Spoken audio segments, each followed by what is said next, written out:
నమస్తే, నేను Kavitha. Welcome to I dream news and నిజాలు. ఇరాన్ హర్ముజ్ జలసంధిని ఓపెన్ చేయకపోతే తామే స్వాధీనం చేసుకుంటామని, దానికి పేరు కూడా మారుస్తామని, స్ట్రెయిట్ ఆఫ్ ట్రంప్గా పేరు పెట్టుకుంటాము అని అనౌన్స్ చేసినటువంటి డొనాల్డ్ ట్రంప్ కొన్ని గంటల వ్యవధిలోనే ఇంకొక స్టేట్మెంట్ ఇచ్చారు. ఇరాన్తో యుద్ధం ముగిసింది అని.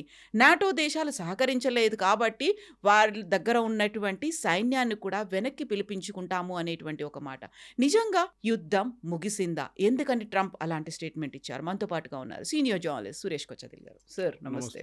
సో మనం రోజుకొక స్టేట్మెంట్ అనుకుంటున్నప్పుడు ఇప్పుడు 60 రోజులు గడిచిపోయిన తర్వాత సడన్గా యుద్ధం ముగిసిపోయింది. అమెరికా సెనేట్లో అనౌన్స్మెంట్ అనేది వచ్చింది. పీట్ హెగ్జెత్ కూడా అదే మాటని చెప్పారు. నిజంగా యుద్ధం ముగిసిందా? ఏం జరిగింది? ఇది ఒక టెక్నికాలిటీ యాక్చువల్లీ. ఎందుకంటే మే 1కి యుద్ధం ఆగకపోతే యుఎస్ కాంగ్రెస్ దగ్గర నుంచి అప్రూవల్ తీసుకోవాల్సి ఉంది, వాళ్ళ పార్లమెంట్ నుంచి. వాళ్ళకి అంత మెజారిటీ ఉన్నా కానీ, స్లైట్ మెజారిటీ ఉన్నా కానీ భయం ఉంది ప్రెసిడెంట్ ట్రంప్కి. ఎవరైనా రిపబ్లికన్స్ దీని వ్యతిరేకంగా ఓటేస్తే ప్రాబ్లం అయిపోతుంది. సో టెక్నికాలిటీ ఏంటంటే యుద్ధం ఇప్పుడు సీజ్ ఫైర్తోని పాజ్ అయింది. మన ఆపరేషన్ సింధూర్ పాజ్ చేసినట్లు పాజ్ చేసాం. టెక్నికల్ యుద్ధం ఆగలేదు. సో రేపు మళ్ళీ ట్రంప్ ఇప్పుడు బాంబ్ చేయడానికి వెళ్తే కూడా దాన్ని కొత్త యుద్ధంగా తీసుకుంటారు. అది ఆయనకు ఒక లీవే ఉంది దాంట్లో, that the war has started again అని చెప్పి కొత్త ఆపరేషన్ ఎపిక్ ఫ్యూరీ 2 అని ఇస్తారు కావాలంటే పేరు దానికి. సో మళ్ళీ దానికి ఇంకా 60 రోజులు పొడిగించుకుంటూ వెళ్ళొచ్చు. దట్ ఈస్ అన్ అడ్వాంటేజ్ ట్రంప్కి. సో బహుశా అదే ఉండొచ్చు. కానీ ఇప్పుడు ట్రంప్ ఏం చెప్తున్నారంటే, అఫ్కోర్స్ ఇది స్ట్రెయిట్ ఆఫ్ హార్ముజ్గా అన్నిటికన్నా పెద్ద ఇష్యూగా మారిపోయింది. ఎప్పుడు ఆయన అనుకోలేదు దట్ యుద్ధం మొదలైనప్పటి నుంచి ఈ ప్రాబ్లం వస్తుంది అనేది. ఇరాన్ దగ్గర ఇప్పుడున్న న్యూక్లియర్ వెపన్ కన్నా చాలా మటుకు powerful weapon straight of Hormuz. దాన్ని ఇప్పుడు ఇరాన్ సుప్రీం లీడర్ ముస్తఫా ఖమీనీ ఒక స్టేట్మెంట్ ఇష్యూ చేశారు నిన్న. అఫ్కోర్స్ ఆయన కనిపించట్లేదు, ఎక్కడ వెళ్ళాడో తెలియదు, కానీ he made a statement saying that ఈ స్ట్రెయిట్ ఆఫ్ హార్ముజ్ని మేము అందరు కలిసి వాడుకుంటాం, గల్ఫ్ కంట్రీస్ అందరు కలిసి వాడుకుంటాం, యుఎస్ని ఇక్కడ రానియము. సో యుఎస్ని ఎలిమినేట్ చేయడానికి ఇప్పుడు ఇరాన్ కొత్త పద్ధతి వేస్తున్నారు. దీంతోపాటు మనం చూసాం మొన్న డిస్కస్ కూడా చేసామని, యూఏఈ నేటో మన ఒపెక్ నుంచి బయటకు వచ్చేసారు. సౌదీ అరేబియా పాకిస్తాన్తో ఒప్పందం చేసుకున్న డిఫెన్స్ డీల్. పాకిస్తాన్ నిన్న దానికన్నా పెద్ద ఒక స్టేట్మెంట్ ఇచ్చారు దట్ ఇరాన్కి వెళ్ళే షిప్స్ అన్ని పాకిస్తాన్లో రావచ్చు, అక్కడి నుంచి పాకిస్తాన్ ల్యాండ్ రూట్ నుంచి ఇరాన్కి వెళ్ళొచ్చారు. ఇప్పుడు ట్రంప్ ఏం చేస్తారు ఇప్పుడు అంటే, ఆయన చేసిన ఎఫెక్టివ్ బ్లాకేడ్ పనికిరాదు. ఇప్పుడు ఇరాన్ షిప్స్ అని కంటైనర్స్, అఫ్కోర్స్ ఫ్యూయల్ ఎక్కువ ఏం చేయలేరు వాళ్ళు, కానీ కంటైనర్స్, ఇరాన్కి రావాల్సిన కంటైనర్స్ అంతా పాకిస్తాన్లో వచ్చి ఆగిపోయినాయి. అక్కడి నుంచి కస్టమ్స్ డ్యూటీ కట్టారు వాళ్ళు. సో త్రూ ల్యాండ్ రూట్ మేము ఇరాన్కి పంపిస్తున్నాం అని చెప్పి. టెక్నికలీ అమెరికా పాకిస్తాన్ బాంబ్ చేయాలి. ఇప్పుడు ఆ కంటైనర్స్ని వెళ్లకుండా అడ్డుకోవాలి. ఆ కంటైనర్స్లో ఏముంది తెలియదు. అది మళ్ళీ యురేనియం ప్రొడ్యూసింగ్ ఏమైనా ఎక్విప్మెంట్ తీసుకొస్తున్నారా, లేకుంటే బియ్యం తీసుకెళ్తున్నారా, గోధుమలు తీసుకెళ్తున్నారా, మిగతా ఏదైనా తీసుకెళ్తున్నారా, చెకింగ్ లేదు. ఇప్పుడు నిన్న ఆ స్టేట్మెంట్ వచ్చిన తర్వాత రాత్రి చాలా మటుకు డిస్కషన్ దాని మీద ఉంది. పాకిస్తాన్ ఏం చేస్తున్నారు ఈ గేమ్లో, డబుల్ గేమ్ ఆడుతున్నారా అని. ఒకవైపు ఏమో ఇరాన్తోని మేము సంబంధాలు బాగున్నాయి మాది, అటువైపు Asim Munir relationship with president Trump చాలా బాగుంది, సో మేము ఒక మీడియేషన్ రోల్ ప్లే చేస్తున్నాం అని చెప్పి ఇప్పుడు సడన్గా ఈ బ్లాకేడ్ని బ్లాక్ చేయడానికి ఇరాన్ సరుకులంతా వాళ్ళు ల్యాండ్ రూట్ నుంచి తీసుకెళ్తా అంటున్నారు. కానీ అది మనకు తెలియదు. ఇవాళ బహుశా సాయంత్రం లేకుంటే రేపు పొద్దున్న దాకా అమెరికన్ గవర్నమెంట్ రెస్పాన్స్ రాబోతుంది. మోస్ట్లీ వాళ్ళు ఆపేస్తారు, పాకిస్తాన్ మీద ప్రెషర్ పెడతారు, మీరు మూవ్ చేస్తే మేము we will bomb it, simple as that అని. ప్రెసిడెంట్ ట్రంప్కి ఇప్పుడు ప్రాబ్లం ఎక్కడ వచ్చిందంటే, అఫ్కోర్స్ ఆయన కింగ్ చార్ల్స్ అక్కడ ఉన్నారు. So the rumour is that ఆయన కింగ్ చార్ల్స్ ఇంకా రేపు అయిపోతుంది ఆయన విజిట్. కింగ్ చార్ల్స్ ఉన్నదాకా ఏం చేయకూడదు, చేస్తే పెద్ద ఇంటర్నేషనల్ ప్రాబ్లం అయిపోతుంది.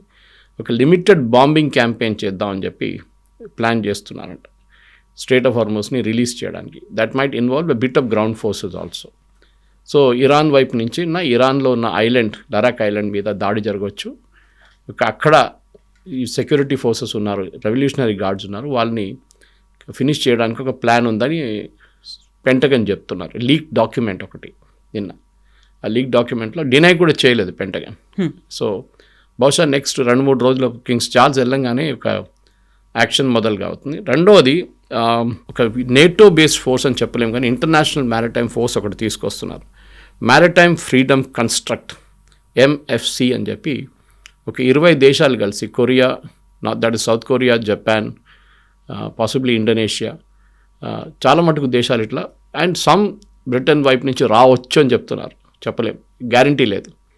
ఇట్లా దేశాలు అందరూ కలిసి స్ట్రెయిట్ ఆఫ్ హార్మూజ్ని ఓపెన్ చేయడానికి వెళ్తున్నారని. అప్పుడు యూఎస్ ఏమంటారు, మేము ఒక్కరే కాదు, వీళ్ళందరూ మాతో పాటు ఉన్నారని చెప్పేసి. ఇరాన్ది ఇప్పుడు సిచ్యువేషన్ ఏమైపోయిందంటే, ముస్తఫా ఖమేనీ ఇచ్చిన స్టేట్మెంట్లో ఆయన చాలా క్లియర్గా చెప్పారు, nuclear thing is not negotiable. Nuclear మా దగ్గర ఉన్న అసెట్, పెద్ద అసెట్, మేము దాన్ని ఎవ్వరికి అప్పగించాం. అక్కడే వచ్చి ఇదంతా ఆగిపోయింది. ఎందుకంటే ప్రెసిడెంట్ ట్రంప్కి స్ట్రెయిట్ ఆఫ్ హార్మూజ్ అంత పెద్ద ప్రాబ్లం కాదు, ఆయనకి this is a bigger problem, ఈ యురేనియం కావాలని చెప్పేసి. సో నిన్న పీట్ హెస్గెత్కి సెనెట్లో ఆయన చాలా గ్రిల్ చేశారు అక్కడ ఉన్న కాంగ్రెస్ మ్యాన్. ఆయన దగ్గర అడిగారు, మీరు మిడ్ నైట్ హ్యామర్ చేసినప్పుడు జూలైలో లాస్ట్ ఇయర్ మీరేమన్నారు, మొత్తం వాళ్ళ యురేనియం కంప్లీట్గా మేము ధ్వంసం చేసాం, బరీ డీప్ అండర్ గ్రౌండ్ అన్నారు. 6 నెలల్లో ఏం మారిపోయింది సడన్గా, that they started refining again. వాళ్ళ కొత్త యురేనియం ఎక్కడి నుంచి వచ్చింది రీఫైన్, ఎందుకంటే వాళ్ళ ఇంటర్నేషనల్ బ్యాన్ ఉంది, యురేనియం ఎక్కడి నుంచి వాళ్ళు కొనలేరు, వాళ్ళ దగ్గర ఓన్ యురేనియం లేదు, అంటే ప్రొడ్యూస్ చేయడానికి న్యాచురల్ సోర్సెస్ నుంచి బయట నుంచి తీసుకురావాల్సి, మనలాగానే. ఎక్కడి నుంచి వచ్చింది కొత్త uranium? He didn't have an answer.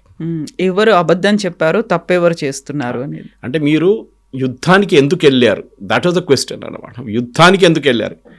ఎందుకంటే మీరు చెప్పారు Iran is on the verge of making a nuclear weapon. Iran ఇప్పుడు ఒక న్యూక్లియర్ వెపన్ తయారు చేయబోతున్నారు, వారం లోపల 2-3 వారాల లోపల వాళ్ళ దగ్గర వెపన్ ఉంటుందని మీరే అన్నారు. ఆ టైంలో మొత్తం ధ్వంసం అయిందని యురేనియం సడన్గా ఎట్లా పైకి వచ్చింది మళ్ళీ అని అడుగుతున్నాను. సో ఆయన దగ్గర ఒక he didn't have a proper answer దానికోసం. సో ఇప్పుడు అమెరికాలో ఏమైందంటే, ఇప్పుడు నిన్న టైమ్స్ స్క్వేర్లో కూడా న్యూయార్క్లో ఒక పెద్ద బిల్ బోర్డ్ వచ్చి పెట్టారు, ఎండ్ ద వార్ నౌ అని చెప్పేసి. అది కాకుండా ఈ హెస్గెత్ హియరింగ్ టైంలో పింక్ ఒక గ్రూప్ ఉంది అక్కడ, వాళ్ళు డెమాన్స్ట్రేట్ చేశారు వార్ క్రైమ్స్ అది ఇది అని చెప్పి వాళ్ళని హాల్ నుంచి తీసేశారు. తర్వాత అమెరికాలో దీని వ్యతిరేకంగా ఇప్పుడు 70% మంది ప్రెసిడెంట్ ట్రంప్ని వ్యతిరేకిస్తున్నారు యుద్ధం. నిన్న గ్యాసోలిన్ ప్రైసెస్ $5 వెళ్ళింది per gallon, which is the highest. And crude oil కూడా $126. Yeah, that is at the Brent crude. Brent crude కొంచెం ఎక్కువ ఉంటుంది ఎప్పుడు, but the normal crude is around 108 which is also చాలా హై. సో దాన్ని తగ్గించాల్సిందే. వీళ్ళు అంటున్నారు, పెంటగనే అంటున్నారు లీక్ డాక్యుమెంట్లో నిన్న, ఈ స్ట్రెయిట్ ఆఫ్ హార్మూజ్ క్లియర్ అయితే ఇప్పుడు కూడా మినిమం 6 నెలలు పడుతుంది దాన్ని కొంచెం రెగ్యులేట్ చేసి ప్రాపర్గా ఫ్లో చేయాలంటే చెప్పేసి. సో ఒక స్టేల్మేట్కి వచ్చేసారు ఇప్పుడు. ప్రెసిడెంట్ ట్రంప్ ఏ నిర్ణయం తీసుకున్నా కానీ ఆయనకు భయం ఏంటంటే మళ్ళీ ఇది పెద్ద యుద్ధంగా మారిపోతుందని. అటువైపు ఇజ్రాయెల్కి యుద్ధం ఇట్లనే కొనసాగాలన్నది. 2 ప్రెసిడెంట్స్కి ఎలక్షన్ ఉంది. ఈయనకేమో నవంబర్లో మిడ్ టర్మ్ పోల్స్ ఉంది ప్రెసిడెంట్ ట్రంప్కి. Netanyahu is facing the regular polls దానికన్నా 2 నెలల ముందు. ఇటు ప్రెసిడెంట్ ట్రంప్కి 71% మంది వ్యతిరేకత ఉంటే 70% మంది, అటువైపు నెటన్యాహుకి 71% మంది సపోర్ట్ చేస్తున్నారు యుద్ధాన్ని. సో ఆయన రేపు ఎలక్షన్ నడిస్తే ఆయన గెలిచిస్తారు. So that is what difference. So నెటన్యాహుకి ఈ వార్ పొడిగించుకుంటే ఎంత ముందుకు తీసుకెళ్తే అంత మంచిది ఆయనకి. ట్రంప్కి ఏమో ఎట్లనే ఆపేసి దీని నుంచి బయటకు పడాలన్నది. సో ఇక్కడ వచ్చి ఆ సిచ్యువేషన్లో పడింది. సో ముస్తఫా ఖమేనీ స్టేట్మెంట్ మనం ఏం చూడాలంటే, ఒకటి ఆన్ ద టేబుల్ మాట్లాడిన దాంట్లో ప్రెసిడెంట్ ట్రంప్ మళ్ళీ చెప్తున్నారు, మాకు మీ స్ట్రెయిట్ ఆఫ్ హార్మూజ్ కాదు, మాకు యురేనియం కావాలి, you cannot have a nuclear weapon, Iran cannot have a nuclear weapon అని రిపీటెడ్గా చెప్తున్నారు, పదే చెప్తున్నారు. కానీ ఇప్పుడు ఇరాన్ అంటున్నారు అది ఆఫ్ ద టేబుల్, డిస్కషనే లేదు, అది యురేనియం గురించి మాట్లాడరు, మేము అసలు అంగీకరించాం మీ points, we will speak only about Hormuz. Okay, అది ఇరాన్ అంటున్నారు, వీ విల్ అరబ్ నేషన్స్ అందరు కలిసి మేము వాడుకుంటాం దానికి. సో మెయిన్ థింగ్ కవిత గారు, యుఎస్ బేసెస్ని తీసేయమని చెప్పేసి ఇరాన్ డైరెక్ట్లీ నిన్న వార్నింగ్ ఇచ్చారు. ఏరియాలో యుఎస్ బేసెస్ ఉండకూడదు. సో ఇది పెద్ద ఇష్యూ కాబోతుంది ఇప్పుడు, ఎందుకంటే ఖతార్కి survival mode US base, Al Udeid base అని చెప్పేసి చాలా పెద్ద బేస్, అది the biggest outside US. So వాళ్ళు ఏం చేస్తారు ఇప్పుడు, వాళ్ళు అమెరికాని తీసేయలేరు అక్కడి నుంచి. కువైత్ సేమ్ థింగ్, బహ్రెయిన్లో 5th ఫ్లీట్ ఉంది, నేవీది యుఎస్ 5th ఫ్లీట్, వాళ్ళని కూడా అక్కడి నుంచి పంపేయలేరు. ఈ ఇరాక్లో ఉంది బేస్, ఒకటి కాదు 2 ఉన్నాయి. సౌదీ అరేబియాలో 3-4 ఉన్నాయి బేసెస్ వాళ్ళ దగ్గర. So they cannot remove. Iran అంటున్నారు ప్రెజెంట్లీ అమెరికా ఆ ఏరియాలో ఉండకూడదు, ఎక్కడి నుంచో థౌజండ్స్ ఆఫ్ కిలోమీటర్ దూరం నుంచి వచ్చిన ఒక ఫోర్స్ని ఇక్కడ మేము ఉంచుకోకూడదు అని చెప్పి ఇరాన్ ఒక కొత్త ఏం చెప్తారు, ఒక పట్టుబడి పెడుతున్నారు ఇప్పుడు. They want it to happen that US should be remove from there అని చెప్పేసి. సో మీరు చూస్తే యుద్ధం మొదలైనప్పుడు ఇరాన్ బ్యాక్ ఫుట్లో ఉండే, ఇప్పుడు ఇరాన్ ఫ్రంట్ ఫుట్లో ఆడుతున్నారు. ఎందుకంటే వాళ్ళకి మెయిన్ థింగ్ ఏముందంటే యుద్ధం మొదలైనప్పుడు ఫస్ట్ 3 వారాలు 4 వారాలు మేము సర్వైవ్ కావాలి. We should somehow survive. ఆ సర్వైవల్ అయిపోయింది. ప్రెసిడెంట్ ట్రంప్ యుద్ధం మీకు గుర్తుంది కవిత గారు, యుద్ధం మొదలైనప్పుడు 2 మెయిన్ పాయింట్స్ ఉన్నాయి. ఒకటి regime change, top most number 1 జరగలేదు. రెజీమ్ మారలేదు, అదే రెజీమ్ అక్కడ ఉంది. కానీ ట్రంప్ ఏమంటున్నారు ఇప్పుడు కూడా, అక్కడ ఉన్న రెజీమ్ మారిపోయినట్లనే, మేము మార్చేసాం కదా, ఒక ఖమేనీ లేకపోతే మారిపోయింది అనేది. అంటే ఇంకో ఖమేనీ తీసుకొచ్చారు మీరు. స్టేట్ ఆఫ్ హార్మజ్ ఓపెన్ ఉంటే దాన్ని మీరు బంద్ చేయించి మళ్ళీ ఓపెన్ చేయడానికి ట్రై చేస్తున్నారు. సో బోత్ వేస్ మీరు ఫెయిల్ అయిపోయారు. రెండవది యురేనియం యురేనియం నేను ఇప్పుడు చెప్పాను చూడండి, వాళ్ళు అంటున్నారు ఆఫ్ ద టేబుల్. మూడవది వాళ్ళ బ్యాలిస్టిక్ మిసైల్ కేపబిలిటీ, దాని గురించి అసలు మాట్లాడలేదు ఇప్పుడు. సో ప్రెసిడెంట్ ట్రంప్ అజ్యూమ్ చేస్తున్నారు దట్ మనం దాన్ని ముట్టలేము, ఎందుకంటే అక్కడ ఒక స్మాల్ స్కేల్ ఇండస్ట్రీగా మారిపోయింది. ఇరాన్లో ప్రతి గల్లీలో మిసైల్స్ తయారు చేస్తున్నారు ఇప్పుడు. అంటే ఐమ్ జస్ట్ ఎగ్జాజరేటింగ్ బిట్, కానీ ఆ స్టేట్కి వచ్చేసింది అన్నమాట. సో దాన్ని కూడా ప్రెసిడెంట్ ట్రంప్కి తెలిసిపోయింది, ఆపలేము, కంట్రోల్ కూడా చేయలేము. ఒక్కటే యురేనియం అంటున్నారు, వాళ్ళు పట్టించుకోవట్లేదు. సో ఒక స్టేల్మేట్గా ఉంది. మీరు చూసుంటారు లాస్ట్ ఒక 4-5 రోజుల నుంచి ట్రంప్ పెద్ద స్టేట్మెంట్లు ఏమి ఇవ్వట్లేదు, నార్మల్ కూల్గా ఇస్తున్నారు. మేబీ అది చార్ల్స్ అక్కడ ఉన్నారు, king Charles, maybe that is the reason. వాళ్ళు అక్కడ ఉన్నప్పుడు యుద్ధం జరిగితే బాగుండదు. మీకు గుర్తుంటుంది, యుద్ధం మొదలైనప్పుడు 2 రోజుల ముందు మోదీ గారు ఇజ్రాయెల్లో ఉన్నారు, February 26th. ఆయన ఇక్కడ వచ్చిన తర్వాత నెక్స్ట్ డే బాంబింగ్ జరిగింది 28. Maybe it's a coincidence. Israel ఎవరి కోసం వెయిట్ చేయరు, మోదీ గారు ఉంటే కూడా వెళ్ళి బాంబ్ చేస్తారు, కానీ it will be an embarrassment Modi గారికి అక్కడ టైం. సో ఇది ప్రజెంట్ పరిస్థితి అనమాట. సో ఇప్పుడున్న దానికి యుఎస్ ఫోర్సెస్ని గల్ఫ్ రీజన్ నుంచి తీసేయాలని చెప్తున్నారు. కొత్త వార్ స్ట్రాటజీ ఇరాన్ది ఇది. వీళ్ళెవరు అంగీకరించారు, జీసీసీ కంట్రీస్, కానీ yes they will be a pressure అనమాట వాళ్ళ మీద. ఎందుకంటే మీరు ప్రతి దేశం లోకంలో చూడండి, ప్రతి దేశం everybody has gone to recession, GDP తగ్గిపోయింది చాలా మటుకు దేశాల్లో, ఫ్యూయల్ లేదు, ఏవియేషన్ ఫ్యూయల్ లేకుండా 540 ఫ్లైట్స్ క్యాన్సిల్ చేశారు యూరోప్లో నిన్న. Everywhere there is a crisis. మన దేశంలో కూడా ఉంది, కానీ ఎట్లనో గవర్నమెంట్ దీన్ని అడ్జస్ట్ చేసుకుంటూ వెళ్తున్నారు. ఎందుకంటే క్రూడ్ ఆయిల్ అనుకున్నా కానీ మన క్రూడ్ ఆయిల్ ఒకటే ఆలోచిస్తే, క్రూడ్ ఆయిల్ కాదు, క్రూడ్ ఆయిల్లో చాలా మటుకు బై ప్రొడక్ట్స్ ఉన్నాయి. ఆయిల్, డీజిల్, పెట్రోల్, గ్యాస్ పక్కన పెడితే మీథేన్ ఉంటుంది, ప్రొపేన్ ఉంటుంది, నైట్రోజన్ ఉంటుంది, దాని నుంచి ఫర్టిలైజర్ ఉంటుంది, ఒక 20-30 బై ప్రొడక్ట్స్ ఉన్నాయి. ఇవన్నీ అక్కడి నుంచి వస్తుంది, స్టేట్ ఆఫ్ హార్మజ్ నుంచి. లోకానికి కావాల్సిన 40% ఫర్టిలైజర్, యూరియా అక్కడి నుంచి వస్తుంది. అది మొత్తం ఆగిపోయింది ఇప్పుడు. సో దాన్ని ఓపెన్ చేయాలంటే ప్రెసిడెంట్ ట్రంప్కి ఇప్పుడు ఏదో ఒక కాంప్రమైజ్ చేయాల్సి వస్తుంది, లేకుంటే he has to attack. 2 options ఆయన దగ్గర ఉందన్నమాట. ఆయన భారీ స్టేట్మెంట్లు ఏమి ఇవ్వకపోయినప్పటికి కూడా ఏఐని యూజ్ చేసుకొని కొన్ని పిక్స్ని సోషల్ మీడియాలో పబ్లిష్ చేస్తున్నారు. No more mister nice guy అని ఆయన ఒక AK-47 పెట్టుకున్నటువంటి ఒక ఫోజ్ ఇచ్చినటువంటి ఫోటో ఒకటి పబ్లిష్ చేశారు. ఆ తర్వాత ఇమ్మీడియట్ విత్ ఇన్ అవర్స్లో స్ట్రైట్ ఆఫ్ హార్మజ్ కాదు, స్ట్రైట్ ఆఫ్ ట్రంప్ అనేటువంటిది కూడా పెట్టాడు. అంటే ఈ తర్వాత మళ్ళీ కొన్ని గంటల్లోనే వార్ ఎండ్ అయిపోయింది అనేటువంటి మాట. వీటిలన్నిటిలోనే మళ్ళీ మనకు ఇరాన్ ఏం చేస్తుంది, ఇజ్రాయెల్ ఏం చేయబోతుంది, ఇజ్రాయెల్ యాక్సెప్ట్ చేస్తుందా, వీటన్నిటికి సంబంధించి అక్కడ ప్రిన్స్ చార్ల్స్ని కలిశారు ఓన్లీ డొనాల్డ్ ట్రంప్. అక్కడెక్కడ నెతన్యాహు లేరు, అక్కడెక్కడ ఇరాన్కి సంబంధించినటువంటి ప్రస్తావనలు లేవు. అది వన్ సైడెడ్గా తీసుకున్నారా వార్ ఎండ్ అయిపోయిందని, ఇజ్రాయెల్తో కలిసి వార్ని స్టార్ట్ చేసిన తర్వాత? ఇజ్రాయెల్ వాళ్ళ వార్ నడిపించుకుంటున్నారు. చెప్పాను చూడండి, ఇజ్రాయెల్కి వార్ ఇంకా ఒక 10 నెలలు పొడిగిస్తే వాళ్ళకి ప్రాబ్లం లేదు. ఈవెన్ ఇఫ్ ట్రంప్ నేను క్లోజ్ చేసేసాను అయిపోయిందని చెప్పినప్పుడు యో ప్రాబ్లం అంటారు. దీనికన్నా ముందు ఇజ్రాయెల్ వచ్చి డైరెక్ట్ బాంబ్ చేశారు కదా, అప్పుడు యుఎస్ ఫోర్సెస్ లేకుండే. ఇప్పుడు కూడా చేస్తారు ఇజ్రాయెల్ కావాలంటే, కానీ దానికి ట్రంప్ అప్రూవల్ కావాల్సి వస్తుంది. సో ట్రంప్ కొన్ని రోజుల నుంచి మీరు చెప్పినట్లు ఆయన చేసిన స్టేట్మెంట్స్కి ఇప్పుడు ఎవరు విలువ ఇవ్వట్లేదు యుఎస్లో.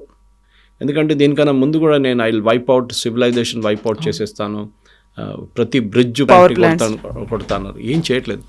ఇప్పుడు ఎట్లయిపోయిందంటే Trump he's become a joke అనమాట యూఎస్లో. ఆయన ఏం చెప్తే దాన్ని మీరు సీరియస్గా తీసుకోకండి అని అమెరికన్ కామెంటేటర్స్ అంటున్నారు. Don't take it seriously. ఆయన ఏదో చెప్తూ ఉంటాడు, వాగుతూ ఉంటాడు, మీరు డోంట్ టేక్ ఇట్. అది చాలా మట్టుకు ఒక అమెరికన్ ప్రెసిడెంట్కి ఇంత పెద్ద ఒక ఏం చెప్తారు నెగటివ్ ఇమేజ్ ఎప్పుడు రాలేదు. బహుశా ఆయన even Biden was considered ineffective president. ఆయన హెల్త్ ఇష్యూస్ చాలా ఉన్నాయి. కానీ ఇప్పుడు అందరూ బైడెన్తో కంపేర్ చేస్తున్నారు. బైడెన్ ఉన్నప్పుడు యుద్ధం లేకుండే కదా, బైడెన్ ఉన్నప్పుడు ఇదేం లేకుండే కదా, ఇది కొత్తగా ఎక్కడి నుంచి వచ్చిందని వీళ్ళు ఇప్పుడు తీసుకొస్తున్న ఇదనమాట. సో దీనికే మేజర్గా ఉన్న ఇష్యూస్ ఏం చేయబోతున్నారు అనేది ప్రెసిడెంట్ ట్రంప్కి ఇప్పుడు దట్ ఒక కాంప్రమైజ్ చేయడానికి ఆయనకి ఏం చేయలేకపోతున్నారు. ఇటువైపు ఇజ్రాయెల్ని హ్యాపీగా ఉంచుకోవాలి. ఎందుకంటే లేకుంటే లెబనాన్ నుంచి మీకు ప్రాబ్లం స్టార్ట్ అవుతుంది. నిన్న ఇంకో స్టేట్మెంట్ ఇచ్చారు, అది బహుశా మీరు చూసినారు లేదో. లెబనాన్ ఒక చాలా మంచి కంట్రీ, దాన్ని చాలా బాగా డెవలప్ చేసుకోవచ్చు. గాజా గురించి అదే అన్నారు, ఇప్పుడు దాకా ఒక ఇటుక కూడా పెట్టలేదు అక్కడ. ఆయన లెబనాన్ని మనం బ్యూటిఫుల్ చేయొచ్చు, కానీ అక్కడ హెజ్బుల్లా ఆల్రెడీ అన్నారు, we will not negotiate with anybody. Okay, మేము ఆయుధాలు పెట్టే ప్రసక్తే లేదు, విల్ నాట్ సరెండర్ అని. సో అక్కడ కూడా ప్రెసిడెంట్ ట్రంప్ తీసుకొచ్చిన seize-fire is ineffective. Israel bomb చేస్తున్నారు ఇప్పుడు కూడా. ఇటువైపు ద మెయిన్ ప్రాబ్లం ఇప్పుడు ఎట్లా అయిపోయింది, యుద్ధం. మీరు ఆలోచించండి, మీరు ప్రెసిడెంట్ ట్రంప్ ప్లేస్లో ఉంటే యుద్ధం ఆపాలి, ఏం చేస్తారు? ఒకటి, విత్డ్రా చేసుకొని వెళ్ళిపోతారు, అయిపోయింది యుద్ధం అని చెప్పి, నాకు ఇంకేం సంబంధం లేదు, స్ట్రెయిట్ ఆఫ్ హార్ముజ్ పోతే పోయింది, నేను నా నేవీని తీసుకెళ్ళిపోతున్నాను. బహుశా వాళ్ళు తీసుకెళ్ళిపోతున్నప్పుడు Iran might loosen up strait of Hormuz. Okay, US వెళ్ళిపోయారు కదా, మేము కూడా ఓపెన్ అప్ చేస్తున్నాం, కానీ మేము టోల్ కలెక్ట్ చేస్తాం అంటే దాట్ అక్కడున్న మిగతా రాజ్యాలు కొంచెం అబ్జెక్ట్ చేస్తున్నారు, అది జరగదు బహుశా. మూడోది, going to be the main thing, అలా న్యూక్లియర్ అసెట్స్ గురించి. న్యూక్లియర్ అసెట్స్ని ఏం చేస్తారు? వీళ్ళు వెపన్స్ గ్రేడ్కి తీసుకొస్తారా అంటే దట్ బి చాలా మటుకు డేంజరస్. అది నెక్స్ట్ యుఎస్ ప్రెసిడెంట్ ఈ మిడ్ టర్మ్ వెయిట్ చేసి దాని తర్వాత బాంబింగ్ చేస్తారు, అది కూడా ఉండదు. ఓకే, అది చాలా రోజులు పడుతుంది, ఇంకా 6 నెలలు 7 నెలలు పడుతుంది. అప్పుడు దాకా ఇరాన్ ఏదో ఒకటి చేస్తారు వాళ్ళు కావాలని చెప్పి. ఈ రెజీమ్ని అక్కడ ఉంచుకోకూడదని చెప్పి ప్రెసిడెంట్ ట్రంప్ చాలా మటుకు ట్రై చేశారు, అది సక్సీడ్ కాలేదు. ముస్తఫా ఖొమేనీ చనిపోయాడా ఉన్నాడా అనేది నాట్ ద క్వశ్చన్, రెజీమ్ ఇంకా సర్వైవ్ అవుతుంది. ఆలోచించండి, ఒక కంట్రీలో ఒక ప్రెసిడెంట్ ఉన్నాడా, లేకుంటే వైస్ ప్రెసిడెంట్ ఉన్నారా, ప్రైమ్ మినిస్టర్ ఉన్నారా మేము అడగట్లేదు. వాళ్ళ స్ట్రక్చర్ చూడండి, అది ఇప్పుడు కూడా కరెక్ట్గా పనిచేస్తుంది. సరే, అక్కడ ఉన్న ప్రజలు చాలా కష్టపడుతున్నారు, ఇన్ఫ్లేషన్, హైయెస్ట్ ఇన్ఫ్లేషన్, ఫుడ్ చాలా మటుకు ఫుడ్ తగ్గింది అక్కడ. Food availability throughout the Gulf, actually even ఇరాన్లో కూడా ఫుడ్ అవైలబిలిటీ తగ్గిపోయింది. అక్కడున్న నీళ్ళ సమస్య చాలా పెద్ద సమస్య, ఇదన్నీ ఇష్యూస్ ఉన్నాయి. కానీ ఏదో అక్కడున్న ప్రజలు ఏం చెప్పట్లేదు అని చెప్పి బయటలో ప్రపంచం అదే చూస్తున్నారు. ఎందుకు వీళ్ళు ఏం ప్రొటెస్ట్ ఎందుకు చేయట్లేదు, ఇంత సఫర్ అవుతున్నారు కదా, వీళ్ళు రోడ్డు మీదకి రావచ్చు కదా, వాళ్ళు రావట్లేదు, భయపడుతున్నారు. సో బహుశా నెక్స్ట్ 3-4 డేస్లో ప్రెసిడెంట్ ట్రంప్ ఈ యుద్ధం ఆగిపోయిందని చెప్పి మళ్ళీ కొత్త యుద్ధం స్టార్ట్ చేస్తారు. ఎలా, ఏ ఫామ్లో, ఎవరి మీద? సేమ్ ఇరాన్ మీదనే. ఎందుకంటే ఇది దాంట్లో ఒక టెక్నికాలిటీ ఉంది, చెప్పాను చూడండి. ఇప్పుడు యుఎస్ కాన్స్టిట్యూషన్ మీద చదివితే యుద్ధాన్ని 60 రోజుల లోపల ఆపకపోతే మీరు కాంగ్రెస్ అప్రూవల్ తీసుకోవాలి. కాంగ్రెస్ అప్రూవల్ తీసుకోలేకుండా మీరు సీజ్-ఫైర్ ఏదని చెప్పి తీసుకున్న తర్వాత you can start a new war. ఈసారి మేము ఇరాన్ కాదు అటాక్ చేసి, మీ ఇరాక్ని అటాక్ చేస్తా అంటున్నారు. సో ఇప్పుడు ఇచ్చినటువంటి వార్ ఎండ్ అయిపోయింది అనేటువంటి స్టేట్మెంట్ అమెరికా సెనేట్ కోసమే ఇచ్చారు. అంతే, they will not go beyond that. డెఫినెట్గా చేస్తారు, అండ్ దట్ టు నెక్స్ట్ వారంలో. ఎందుకంటే ప్రెసిడెంట్ ట్రంప్ అజంప్షన్ ఏముండే అంటే, కవిత గారు, వీళ్ళ ట్యాంక్స్ ఫుల్ అయిపోతుంది ఖర్గ్ ఐలాండ్లో, దాని తర్వాత ఇదంతా ఆయిల్ బ్యాక్ ఫ్లో మొదలవుతుంది వెల్స్కి. కానీ ఇప్పుడేమంటున్నారంటే ఇంకా 2-3 వారాలు పడుతుంది నింపడానికి అని చెప్తున్నారు.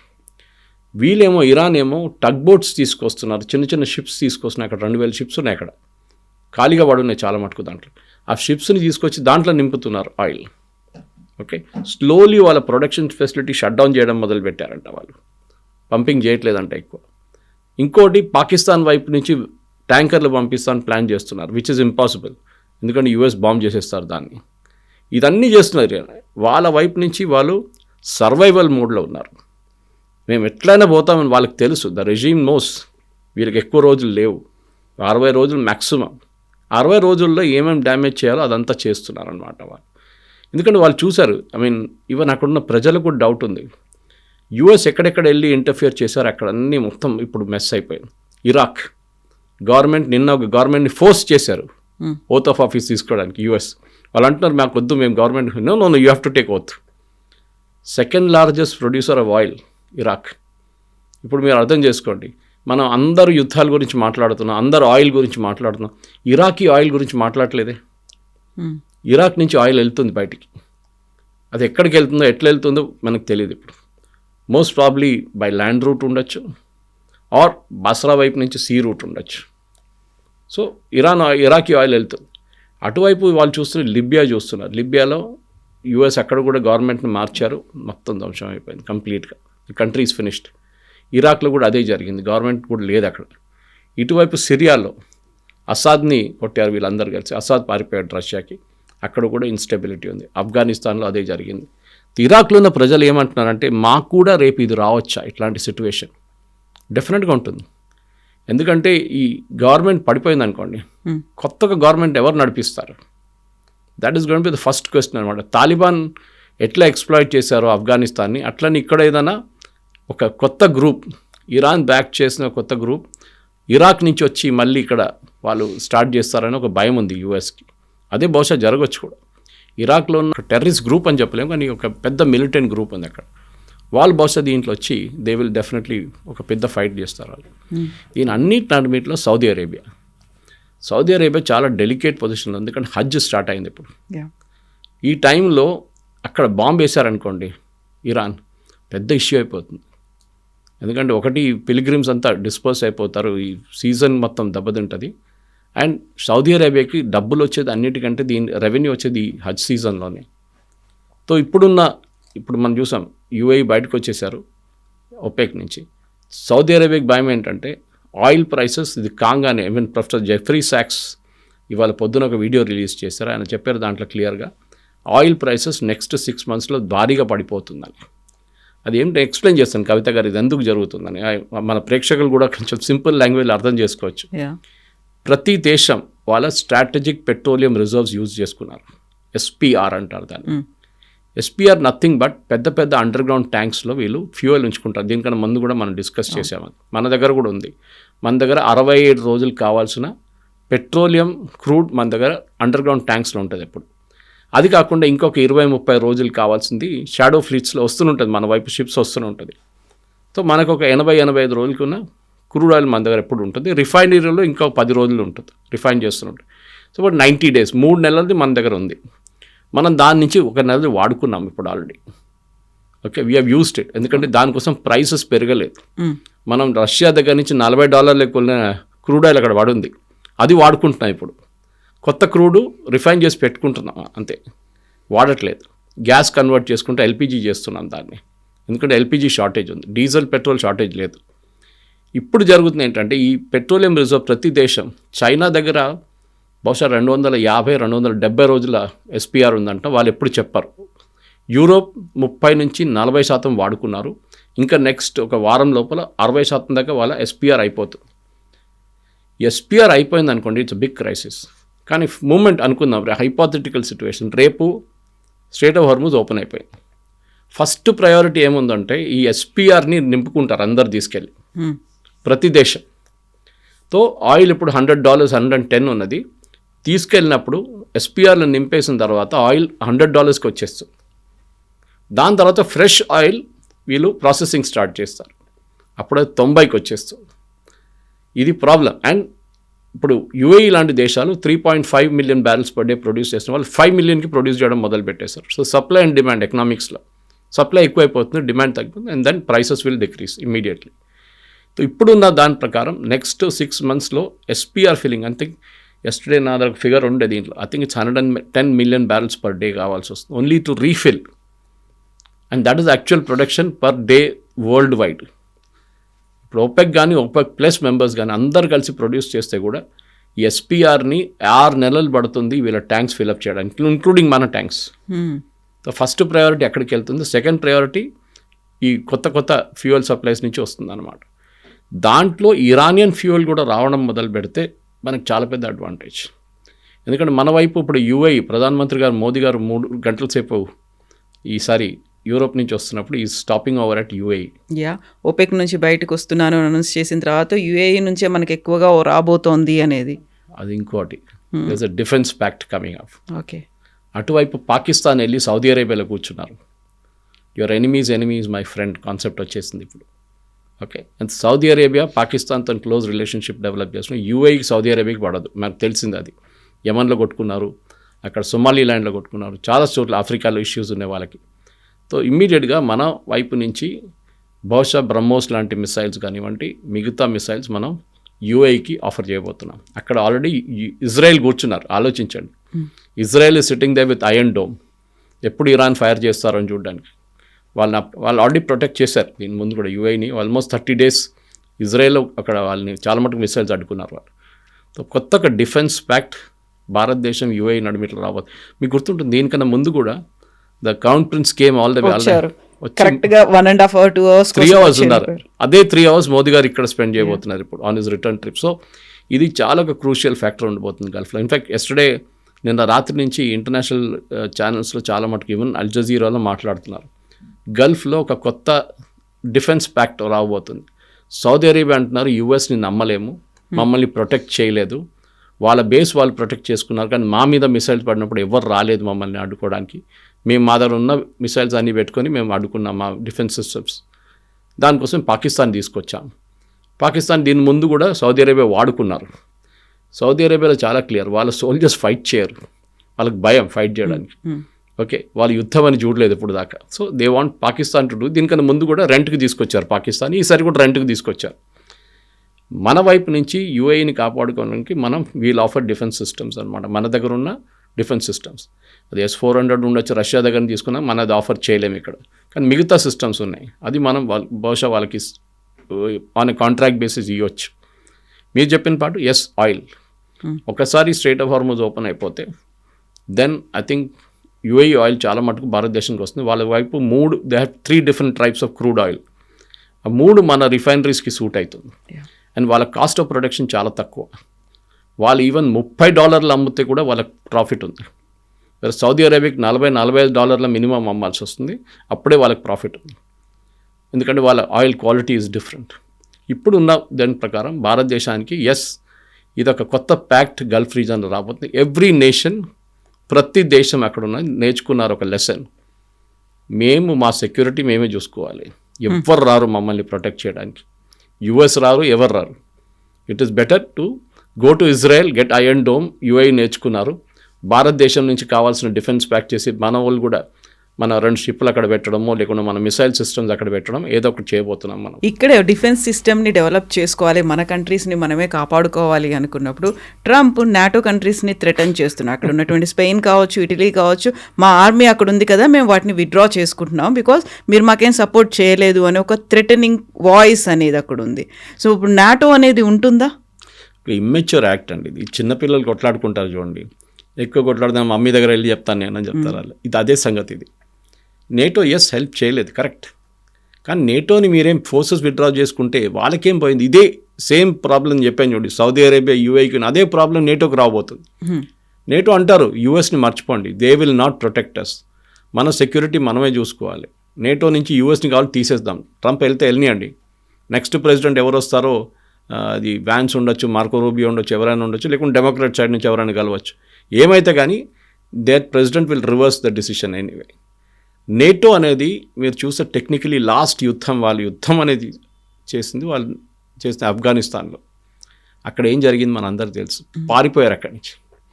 ఒక తాలిబాన్తో వాళ్ళు ఫైట్ చేయలేకపోయారు. It is not an organised army, ఒక టెర్రర్ గ్రూప్ అని చెప్పొచ్చు, మిలిటెంట్ గ్రూప్ అని చెప్పొచ్చు. వాళ్ళతో పోరాటం చేయకుండా పారిపోయారు, ఎక్విప్మెంట్ పడేసి అక్కడి నుంచి దే రాన్ అవే లిటరల్లీ. అట్లాంటి ఫోర్స్ నేటో. చెప్పడానికి చాలా స్టైల్గా మాట్లాడతారు, మేబీ బికాజ్ ఈ వైట్ స్కిన్ సిండ్రోమ్ ఉంటుంది వాళ్ళ మన దగ్గర, వీళ్ళు పెద్ద ఫోర్సెస్, వీళ్ళ దగ్గర అది ఉంది ఇది ఉంది అనుకుంటారు, కానీ ఎండ్ ఆఫ్ ద డే ఏం లేదు వాళ్ళ దగ్గర. They are totally gone. NATO అనేది ఒక స్పెంట్ ఫోర్స్. ఇప్పుడు వాళ్ళు డిస్మాంటిల్ చేస్తే బాగుంటుంది, బికాజ్ ఒక కంబైన్డ్ ఫోర్స్గా వాళ్ళు ఎక్కడ యుద్ధం చేయలేరు. The actual opportunity was this. Trump చెప్పిన దాంట్లో కొంచెం నిజం ఉంది కవిత గారు. వాళ్ళకి వాళ్ళ వెపన్స్ వాళ్ళంతా యూక్రెయిన్కి ఇచ్చేసారు, కంప్లీట్గా అప్పగించేశారు. ఇప్పుడు వాళ్ళ దగ్గర వెపన్స్ లేదు, అది పెద్ద ప్రాబ్లం నేటోకి. చెప్పట్లేదు బయట వాళ్ళు, దే ఆర్ అక్నాలజింగ్ మా దగ్గర వెపన్స్ లేదు, మొత్తం యూక్రెయిన్కి ఇచ్చేసాం. ట్రంప్ పుటిన్తో మాట్లాడుతున్నారు, మొన్న కాల్ ఉండే ఆయనతో. ట్రంప్ ఏమని ఉంటారు, నువ్వు నేటోని ఫినిష్ చేసేసేయి, ఐ విల్ హెల్ప్ యూ. నేటోని ఫినిష్ చేయడానికి ఏం చేయాలి, జెలెన్స్కీని ఫినిష్ చేసేసేయి, ఐ విల్ హెల్ప్ యూ. ఇది నడుస్తుంది బ్యాక్గ్రౌండ్ గేమ్. ట్రంప్ 2 వైపుల నుంచి ఆడుతున్నారు. ఇటువైపు నుంచి ఫోర్సెస్ విత్డ్రా చేయాల్సి అంటున్నాడు, అటువైపు నుంచి పుటిన్ని హెల్ప్ చేస్తున్నారు. పుటిన్ ఆయిల్ అమ్ముకోమని ఎక్స్టెన్షన్ ఇచ్చారు. పుటిన్ పండుగ చేసుకుంటున్నారు ఇప్పుడు. ఈ selling oil at $110 per barrel. So ప్రతి వైపు నుంచి ట్రంప్ చేసిన తప్పు. I think it has landed in a mess. ఆయనకి చెస్ బోర్డ్లో పీసెస్ అక్కడిక్కడ వెళ్ళిపోయింది, అది ఎక్కడ పోతుంది ఆయనకి అర్థం కావట్లేదు. ఇట్ ఇస్ బహుశా ఇంకొక 3-4 రోజుల తర్వాత ట్రంప్ మైట్ అనౌన్స్ అ విత్డ్రాల్. దాని తర్వాత ఒక చిన్న యుద్ధం చేస్తారు, కానీ దాంట్లో కూడా ఎక్కువ ఇంపాక్ట్ ఉండదు. బహుశా ఇజ్రాయెల్ దగ్గర చెప్తారు, ఇక మీరు చూసుకోండి, మేము వెళ్ళిపోతున్నాం ఇక్కడి నుంచి. అది బహుశా జరగబోతుంది. సో అప్పుడు ఇజ్రాయెల్ ఆన్ దేర్ ఓన్ చేస్తుందా అనేది, ఒంటరిగా చేస్తుంది? Yes, because uranium threat president Trump కూడా పదే సార్లు చెప్పారు, ఈ థ్రెట్ మాకు కాదు, ఇట్ ఈస్ ఫర్ ఇజ్రాయెల్. ఏ రోజు ఇరాన్ ఒక న్యూక్లియర్ వెపన్ తీసుకొస్తుందో Israel will not exist on the map అని ప్రెసిడెంట్ ట్రంప్ చెప్పారు. సో ఇజ్రాయెల్కి ఒక సెల్ఫిష్ ఇంట్రెస్ట్ ఉంటుంది, మేము ఇరాన్ని ఫినిష్ చేసేసేయాలి. అండ్ వాళ్ళు చేస్తారు కూడా. వాళ్ళని ఫ్రీ హ్యాండ్ ఇస్తే ఇప్పుడు దాకా ఈ ప్రాబ్లమ్స్ సార్ట్అవుట్ అయిపోతుండే. ఈ స్ట్రేట్ ఆఫ్ హార్మజ్ కాదు, ఏం కాదు, they would have finished off totally. కానీ ప్రెసిడెంట్ ట్రంప్ అంత ఫ్రీడమ్ ఇవ్వలేదు. ఇక్కడ కాదు, ఈవెన్ అక్కడ కూడా ఇవ్వట్లేదు. లెబనన్ దగ్గర వద్దు, says no more bombing of Lebanon అన్నారు. కానీ ఇజ్రాయెల్ అన్నారు, okay that is all fine, మేము బాంబ్ చేస్తాం, మీరు ఏమైనా చేసుకోండి, ఇనఫ్ ఈజ్ ఇనఫ్ చెప్పారు ప్రెసిడెంట్ ట్రంప్. నథింగ్, ఎవ్వరు పట్టించుకోవట్లేదు. అక్కడ హెజ్బుల్లా ఫైర్ చేస్తున్నారు, ఇజ్రాయెల్ ఫైర్ చేస్తున్నారు. సో ఇది కూడా ఇక్కడ కూడా అదే సంగతి, దట్ వాళ్ళ ఓన్ అడ్వైజర్స్ చెప్తున్నారంట, just get out from there. ఒకవేళ ఇజ్రాయెలే కంటిన్యూ అవుతుందంటే మోర్ అగ్రెసివ్గా వెళ్తుందా? ఎస్, 100%. బట్ వాళ్ళది ఒకటి ఉంది, వాళ్ళు అమెరికా చేసినట్లు బాంబింగ్ చేయరు. అక్కడ కాదు, దే ఆర్ వెరీ ప్రిసైజ్. వాళ్ళు కొట్టే చోట్ల ఎట్లా కొడతారంటే ఆ డ్యామేజ్ ఉంటుంది దానికి అనమాట. రేపు even I will not be surprised if foreign minister ఆ స్పీకర్ని కూడా వీళ్ళు కొడితే ఇజ్రాయెల్ ఫినిష్ చేసేస్తే I will not have a doubt. ఎందుకంటే they are not coming of use now. వాళ్ళు పనికి రావట్లేదు. ప్రెసిడెంట్ ట్రంప్ పాకిస్తాన్ ఎట్లా వాడుకున్నారు చూడండి, అట్లనే ఇది కూడా వాడుకొని పక్కన పడేశారు పాకిస్తాన్ని. I don't need to travel 18 hours, 18 గంటలు మేము ట్రావెల్ చేయక్కర్లేదు, ఫోన్లో మాట్లాడుకుంటాం, మా దగ్గర చాలా మంచి ల్యాండ్ లైన్ ఉందన్నారు. So Pakistan is gone, finished. అది వీళ్ళది. పాకిస్తాన్ ఎందుకు వాడుకుంటాం మన అందరికి తెలుసు. Asim Munir and Steve Witkoff కొడుకు, ట్రంప్ కొడుకు సపరేట్ డీల్ ఒకటి ఉంది. స్టీవ్ విట్కాఫ్ కొడుకుతో డీల్ చేసుకున్నారంట. ఇప్పుడు యుఎస్ కాంగ్రెస్లో అది మొన్న టెస్టిమోనీలో బయటకు వచ్చింది. ఒక పాకిస్తాన్ జనరల్ డబ్బులు ఎట్లా పెడుతున్నాడు, ఎక్కడి నుంచి వచ్చింది ఆయన దగ్గర ఇంత బిలియన్స్. సో అసీమ్ మునీర్ ఒక ఏజెంట్, ఎవరి కోసం పనిచేస్తున్నాడు, డబ్బులు పెడుతున్నారు. స్టీవ్ విట్కాఫ్ కొడుకులు కంపెనీలో డబ్బులు పెట్టాడు, ట్రంప్ కొడుకు కంపెనీలో డబ్బులు పెట్టాడు. దానికోసం ట్రంప్ వాడుకుంటున్నారు ఆయన. అదర్వైజ్ ఫ్రెండ్ ఏం లేదు. ఇవాళ ఉంటుంది, రేపు పడేస్తాడు. ట్రంప్ కూడా వెళ్ళిపోతారు 2 సంవత్సరాల తర్వాత. దాని తర్వాత అసీమ్ మునీర్ ఏమవుతుంది, బికాస్ అక్కడ ఎంక్వైరీ డిమాండ్ చేస్తున్నారు యుఎస్ కాంగ్రెస్లో. అండ్ బహుశా ఒక జ్యుడిషియల్ ఎంక్వైరీ ఉంటుంది ప్రెసిడెంట్ ట్రంప్ టర్మ్ అయిన తర్వాత. 2028లో there will be president Trump మీద కేసులు ఉంటుంది. అప్పుడు ఇదంతా బయటపడదు అనమాట. ఎస్ సార్, చూద్దాం. Thank you so much. Thank you very much.